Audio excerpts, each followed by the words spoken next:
Corruption चाहिँ अब अत्यन्त बढी नै छ। यो घटेको होइन, अझ बढ्दो अवस्थामा छ। अब मैले तपाईँलाई के भन्न चाहन्छु भन्दाखेरि स्थानीय तहमा पनि असाध्यै बढी छ। कि हाम्रो प्रतिवेदनमा पनि छ, झन् 70% जति स्थानीय तहमै छ।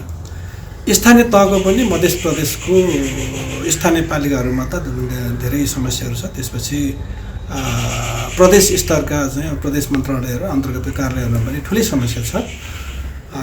अलिकति कम चाहिँ सङ्घीय कार्यालयहरूमा अलिकति कम देखिन्छ। अब साँच्चै भन्नुपर्दा चाहिँ अब यो मध्य प्रदेशको चाहिँ समृद्धि विकासमा चाहिँ सबैभन्दा ठुलो समस्या, विकराल समस्या भनेको चाहिँ करप्सन नै हो।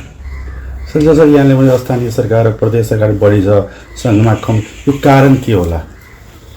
कारण मैले अघि पनि तपाईँहरूलाई चाहिँ अब भने, अब यो करप्सनमा चाहिँ अब सुशासनको कमी र चाहिँ यो खालि अख्तियारले मात्रै हेरेर हुँदैन, यो सबै लाग्नुपर्छ। यो करप्सन कन्ट्रोलको लागि चाहिँ अब अख्तियार मात्रै होइन, सबैभन्दा पहिला त सरकार, मिडिया, नागरिक समाज, आम नागरिक, जनप्रतिनिधि सबै लाग्नुपर्छ।